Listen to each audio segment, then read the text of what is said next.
History's verdict on Trump will be devastating.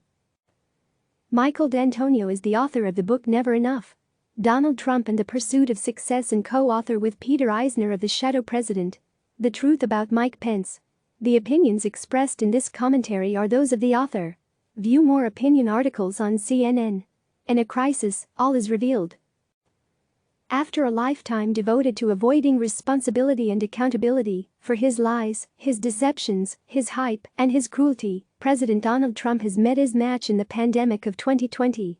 His bluff and bluster are powerless as thousands of Americans die, and the blame falls, in part, on his failure to heed the warnings and execute a robust national response. This occurred even though a pandemic playbook had been left behind by the Obama administration. Early in the crisis, Trump said, "We have it totally under control. It's one person coming from China. It's going to be just fine." Weeks were wasted, and now the price of this fiasco will likely be a loss of life far greater than 9/11's or Hurricane Katrina. On one level, Trump's failure can be traced to his original lie: the false image he sold to the American people in order to hide his shortcomings. Never a competent manager of complex organizations, witness his many bankruptcies, Trump rose to fame pitching the illusion that he was a great businessman. As he sought the presidency, he used counterattacks, lies, and skillful denials to avoid answering for his record and gain the White House. As someone who has studied Trump for years, I thought it was inevitable that he would eventually reach a moment of reckoning as president. I couldn't have imagined that it would come with the catastrophic consequences now facing the nation as COVID-19 overwhelms healthcare systems and brings the economy to a standstill. Trump's profound personal shortcomings, deficiencies of his heart and mind, helped bring us to this moment. The first of Trump's weaknesses? His lack of emotional intelligence and empathy, which causes him to struggle to relate to human suffering.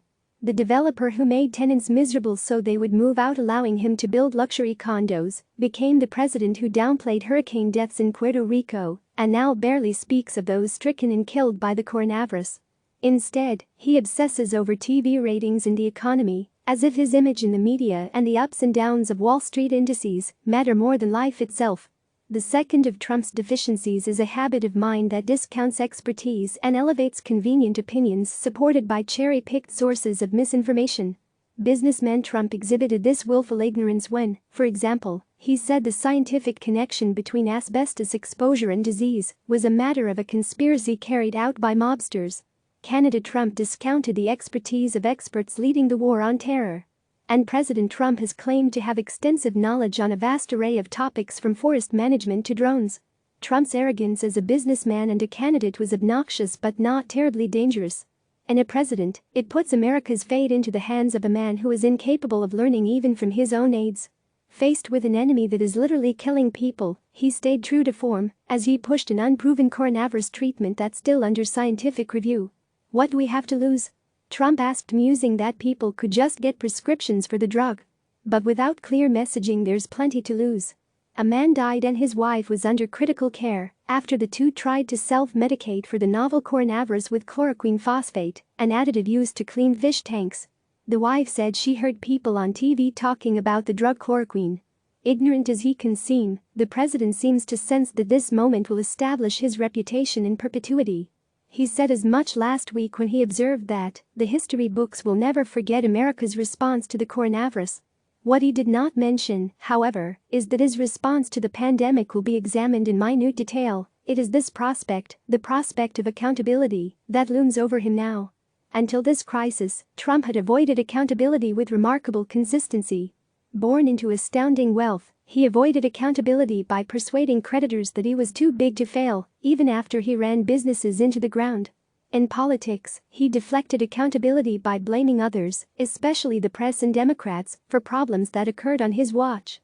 Recently, when asked about the dreadful federal failures on coronavirus testing, he said bluntly, "I don't take responsibility at all." Historians will eventually write books detailing what journalists already know about the Trump administration's dereliction of duty when the pandemic hit.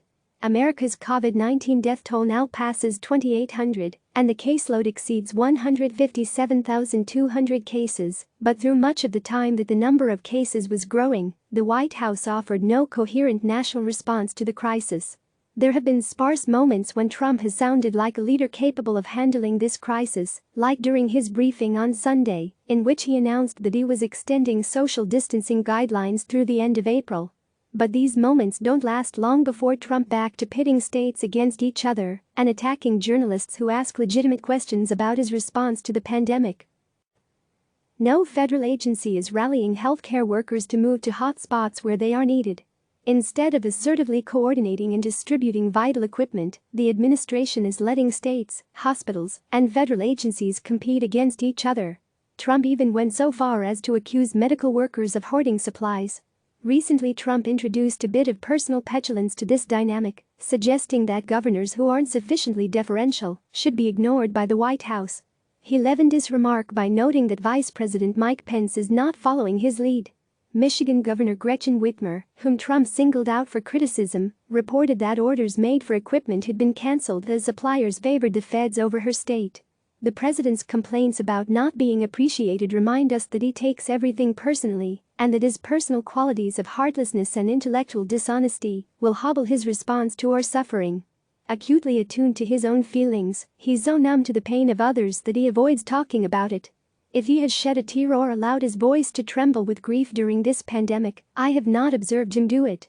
Likewise, he remains devoted to discounting reliable scientific information that shows things getting worse in favor of happy talk.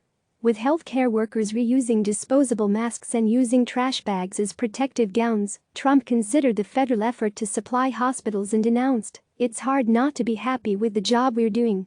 Meanwhile, governors across the country are demonstrating what competence, empathy, and intelligence look like. New York Governor Andrew Cuomo, for one, has used his televised briefings to offer accurate information and authentic human concern. He doesn't ignore the pain and grief, but rather acknowledges it and shares his own. Everything about Cuomo's briefings, right down to the concise slides flashed to accompany his words, reeks of competence. Where Trump repeats buzzwords and tries to sell himself as all-powerful, Cuomo demonstrates that he understands the pandemic and can communicate the facts. At the epicenter of the nation's and the world's pandemic, Cuomo has been reminding us that the worst of the crisis is just beginning. The same is true for history's assessment of President Trump. The coronavirus is immune to his manipulation and spin. It is the defining challenge of his presidency and of his life. Compared with other presidential crises, like the 9/11 attacks or Hurricane Katrina, it has occurred slowly, with ample warning, giving the president many opportunities to act and, we see now, fail. The accounting will continue. And like the pandemic, it will be devastating. Click subscribe to receive the latest news.